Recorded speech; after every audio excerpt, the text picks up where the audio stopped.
Good morning. Thank you for joining me for another 5 good minutes with the Word. I'm Barry Bryson, and we're continuing our study of the prophet Haggai today as part of our larger study of the minor prophets. And we began introducing the book of Haggai yesterday. We said that Haggai is writing in the early years of the return of the exiles back to Jerusalem when they're rebuilding the city. They were given that opportunity in 539 with the decree of Cyrus.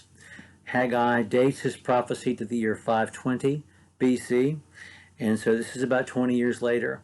They have already laid the foundation of the temple, but they haven't finished the temple yet. Although they have all the contents of the temple, everything the Babylonians took, the Persians were able to find in the warehouse with a list of everything, an inventory list, and give it all back so they could take it back with them. And they did bring it with them, as we learn in the book of Ezra.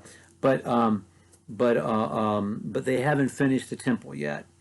I wanted us to begin today, not in the book of Haggai, but in the book of Ezra, chapter 3, beginning with verse 8. I'm going to read through verse 13, because this describes what they did when they first got to Jerusalem and started the work of rebuilding. The first thing they did was to lay the foundation for the altar. It's like in Jamestown, the first edifice that they built was the church before they built any of their homes. And that's the first thing they did. But it's such a bittersweet account that we get, and I want to read it to you. Now, in the second year of their coming to the house of God at Jerusalem, in the second month, Zerubbabel the son of Shealtiel and Yeshua the son of Jehozadak and the rest of the brothers and priests and Levites and all who came from the captivity of Jerusalem began the work and appointed the Levites from 20 years and older to oversee the work of the house of the Lord.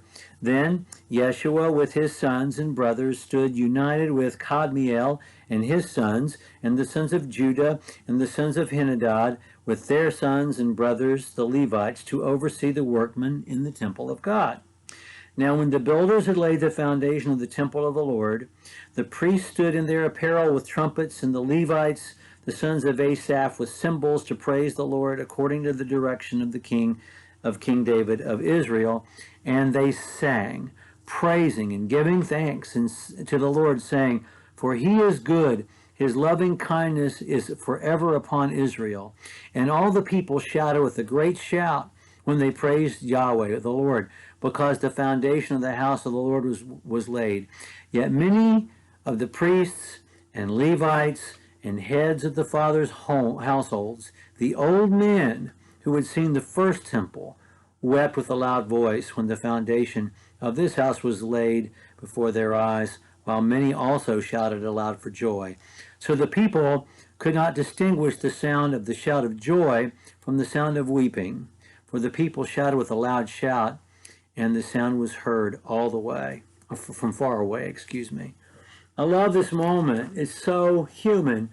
So the temple was destroyed by the Babylonians in 586.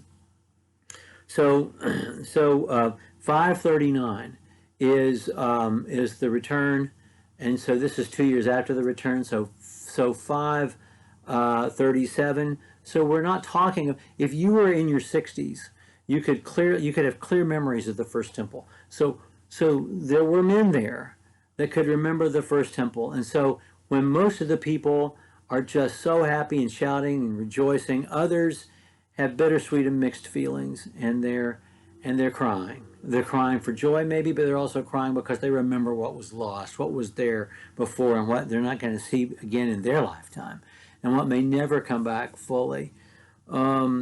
So it's such a wonderful moment, and it is a moment that was not brought to completion because the people have not kept working on the temple. They've gone off to work on their own homes and upon rebuilding a society, which is why Haggai makes his prophecy in the book of Haggai. Haggai makes his prophecy in the year 520, about 17 years after the foundation has been laid and the temple is not yet completed. They've got the priests, they got the Levites, they got the orchestra and the chorus and all the stuff that goes in. They've got all that, but they don't have a temple to put it all in and to perform all their tasks in. People have been busy doing other things.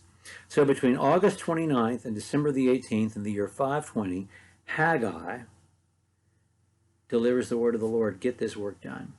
As we said yesterday, God through Haggai speaks directly to Zerubbabel, who is a descendant of David and a forefather of Jesus, about finishing this work, and to Yeshua, the high priest, who happens to have Jesus' name.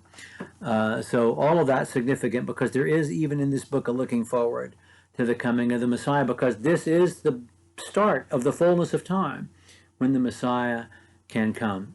Before we get into the text, I want to talk a bit about Second Temple Judaism.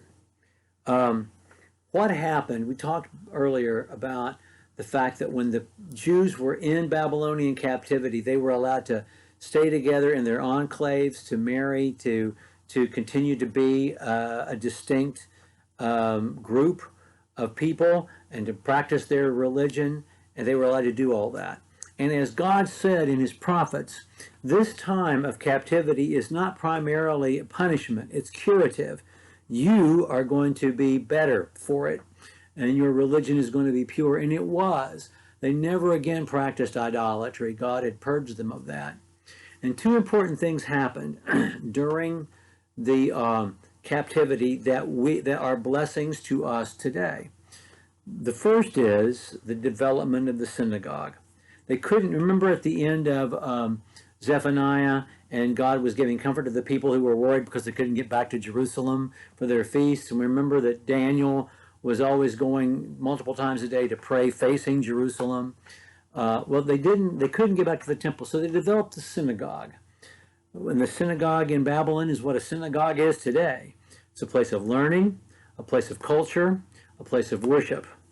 And so by the time Jesus comes, there are synagogues all over the Roman Empire. And when Paul goes to four corners of the Roman Empire, he can almost always, go to a synagogue and start preaching there. So that's been important. But the things that they did in the synagogue, just the synagogue worship itself during this Second Temple Judaism period, the rebuilt temple, are the kind of things that Christians ended up doing in their worship and that we do to this day. You know, having someone deliver the word, whether it's midrash or whether it's sermon, have someone open the word and deliver it. And then to have singing and to receive an offering, all those things that become Christian worship in the New Testament had their roots, God's preparing us for them, in Second Temple Judaism. And I know I'm using a lot of your time. But then there is this. They had a word to open up, whether it was a scroll or later on during the Christian period, a book, a text to open up, because during the Babylonian captivity, the books of the Old Testament were gathered together, at least the ones that had been written, and put into scrolls.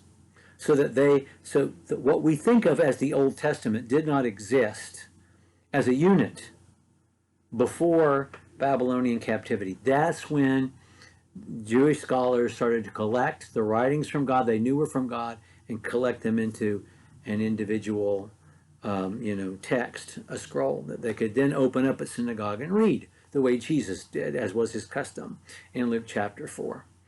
I know I've taken up 9 minutes of your time now, but one more thing to mention. So this temple that they're going to rebuild because Haggai tells them to, because God tells them to through Haggai, that's going to be the singular building around which Herod is going to build the temple campus that we read about in the Gospels. And he's going to turn it again into a showcase that is so much larger than Solomon's temple was. We'll talk a little bit about the size of it next time because I'm running out of time, but we'll get into the text of Haggai tomorrow. Thank you for joining me.